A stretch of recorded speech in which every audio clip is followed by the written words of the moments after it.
காவல்துறையோட முழுக்க முழுக்க காவல்துறையோட தவறு அப்படின்னு சொல்றாரு. பட் நீதிபதிகள் அவங்க வந்து இவ்வளோ ஆண்டுகள் ஒரு வழக்கு நடக்கிறது, இதெல்லாம் தெரிந்த விஷயமா தானே இருந்திருக்கும். அவங்களே கேட்குறாங்க, எஃப்ஐஆர் வந்து இவ்வளவு லேட்டாக தரீங்களேன்னா, வழக்கு நடக்கும்போது கூட அதை கேட்டிருக்கலாம். ஆனால் இப்போ தான் அவங்க கேட்குறாங்க, இந்த விஷயத்தெல்லாம் முன்வைக்கிறாங்க, ஏன் வரல அப்படின்னு சொல்கிறாங்க. அது இல்லாமல் இந்த அபராதம் அதையும் ஒரு 8 லட்ச ரூபாய்க்கு அபராதம் விதிக்கிறாங்க. ஸோ ஏன் வந்து முதல்ல இல்லாமல் இப்போ வந்து ஒரு லேட்டாக வந்து இந்த கேள்விகள்லாம் கேட்கப்படுது, ஏன் நீதித்துறையில் இது போன்ற தொய்வுகளும் ஏற்படுது? 8 லட்சம் ரூபான்றது அபராதம் இல்லைங்க சார். 8 லட்சம் ரூபான்றது நிவாரணம், காம்பன்சேஷன் கொடுக்கணும்ன்றது ஆர்டர். முதல் வார்த்தையை பதிவு பண்ணிக்கிறேன். இப்ப சமீபத்துல நம்ம இந்தியாவுல 3 புதிய குற்றவியல் சட்டங்கள் கொண்டு வந்தாங்க. பாரதிய நியாய சங்கிதா 2023, பாரதிய நாகரிக் சுரக்ஷா சங்கிதா 2023, பாரதிய சாட்சி அதிநியம் 2023. நம்மளுக்கு தெரியும், Indian Penal Code, criminal procedure code, Indian Evidence Act இதெல்லாம் வந்து நம்ம பழைய லாவா ஆயிடுச்சுங்க சார். இப்ப இந்த 3 லா சொன்ன பாத்தீங்களா, பிஎன்எஸ், பிஎன்எஸ்எஸ், பிஎஸ்ஏன்னு மத்திய அரசால் கொண்டு வரப்பட்ட 3 குற்றவியல் சட்டங்கள்.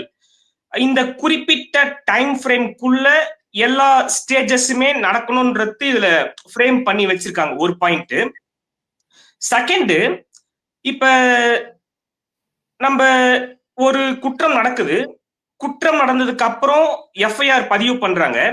எஃப்ஐஆருக்கும் அந்த சார்ஜ் ஷீட்டுக்கும் ஒரு குறிப்பிட்ட இடைவேளை இருக்கு இல்லைங்களா, அதுக்கு ஒரு டைம் ஃப்ரேம். இப்ப சமீபத்துல ஒரு உச்ச நீதிமன்ற ஒரு தீர்ப்புல நம்ம மெட்ராஸ் ஹைகோர்ட் முன்னாள் நீதிபதி ஜஸ்டிஸ் நாகமுத்து ஐயாவை அமிகஸ் கியூரேவா அப்பாயிண்ட் பண்ணிருக்காங்க. இப்ப பாருங்க, பொய் வழக்கு எதனால பதியப்படுது, பொய் வழக்கு எதனால நடக்குது, அதுக்கு பல்வேறு காரணங்கள், பல்வேறு பின்னணிகள் இருக்கு. உதாரணத்துக்கு இப்ப ஒரு காவல்துறை அதிகாரி கவர்மெண்ட்டுக்கு ஒரு குறிப்பிட்ட நார்ம்ஸ் கொடுக்கணும். நாங்க வந்து இவ்வளவு பேருக்கு என்னென்ன செஞ்சிருக்கோம், என்னென்ன கேஸ் எல்லாம் பெண்டிங் இருக்கு, எவ்வளவு இது வரைக்கும் வழக்கு போட்டிருக்கோன்றது அவங்க நார்ம்ஸ் கொடுத்தாகணும். அது நம்ம ஒரு ஆஸ்பெக்டா பாத்துக்கலாம். அதே மாதிரி இந்த ஹேபிச்சுவல் அஃபெண்டர், இப்ப Goondas act, Tamil Nadu prevention of dangerous activities act 1982 ஒரு சட்டம் இருக்கு. இப்ப யார் வந்து ஒரு தொடர் குற்றவாளியோ அவங்க மேல இந்த சட்டம் கூண்டாஸ் ஆக்ட் பாயறதுக்கு நிறைய வாய்ப்பு இருக்கு.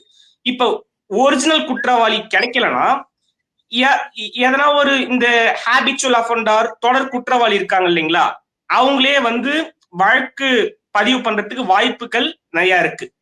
இப்ப நம்ம குற்றவியல் நடைமுறை சட்டத்துல பிரிவு 357 என்ன சொல்றாங்க, order to pay compensation groundlessly arrested. ஒரு நபர் எந்த ஒரு பின்னணியும் இல்லாமல், எந்த ஒரு காரணமும் இல்லாமல் கைது செய்யப்பட்டால் அவருக்கு நிவாரணம், காம்பன்சேஷன் தர வேண்டும் என்பது சட்டம். Order to pay compensation under provision 357 of CrPC 1973. இப்ப பாருங்க சார், இப்ப பழைய லாக்கும் புது லாக்கும் நிறைய சேஞ்சஸ் கொண்டு வந்திருக்காங்க. உதாரணத்துக்கு இப்ப ஐபிசி ஓட நோக்கம் என்னன்னு பாத்தீங்கன்னா கொடுக்கணும். அது எந்த வகையான அஃபென்ஸ் வேணாலும் இருக்கலாம், தெஃப்டா இருக்கலாம், கிட்னாப்பிங்கா இருக்கலாம், அப்டக்ஷனா இருக்கலாம், எதுவா வேணாலும் இருக்கலாம். இப்ப அந்த மாதிரி அஃபென்ஸ் நம்ம புது லான்னு சொல்லக்கூடிய பாரதிய நியாய சங்கிதா 2023ல அந்த குற்றங்களுக்கு பனிஷ்மெண்ட், தண்டனையை இன்க்ரீஸ் பண்ணிருக்காங்க. அது வந்து ஒரு முக்கிய அம்சமா நம்ம பார்க்க வேண்டியதா இருக்கு. அதே மாதிரிங்க சார், இந்த சம்பவத்தை நம்ம எடுத்துக்கிட்டோம்னா எத்தனை வருஷம் பெண்டிங், கிட்டத்தட்ட ஒரு 7 வருஷம்க்கு அப்புறம் தான் வந்து ஒரு இது வந்து ஒரு சீரியஸ் இஷ்யூவாவே நம்ம பார்க்கப்படுது. நம்ம பெட்டிஷனர் உயர் நீதிமன்ற மதுரை கிளையை அணுகி குவாஷ் பெட்டிஷன், எஃப்ஐஆர் குவாஷ், அதாவது section 482 of CrPC, saving the inherent powers of high court சட்டத்துல சொல்லுவோம். உயர் நீதிமன்றத்தின் உள்ளார்ந்த அதிகாரங்கள், ஒருவர் மேல ஒரு பொய்யா ஒரு தவறுதலா ஒரு எஃப்ஐஆர் போட்டிருந்தாங்கன்னா இந்த 482 பயன்படுத்தி அவர் வந்து எஃப்ஐஆர் குவாஷ் பண்ண சொல்லி கேட்கறதுக்கு அவருக்கு உண்டான உரிமை இருக்கு. அதே ஆஸ்பெக்ட் தான் நம்ம பெட்டிஷனர் அப்ரோச் பண்ணி உயர் நீதிமன்றத்தை அணுகி எஃப்ஐஆர் குவாஷ் பண்ணிருக்காரு. இதை விசாரித்த நீதிபதி சரி வழக்கு பொய்யாயிடுச்சு, அப்ப பாதிக்கப்பட்ட நபருக்கு என்ன ஒரு நிவாரணம் கொடுக்க போறோம், அரசு என்ன கடமைப்பட்டிருக்கு.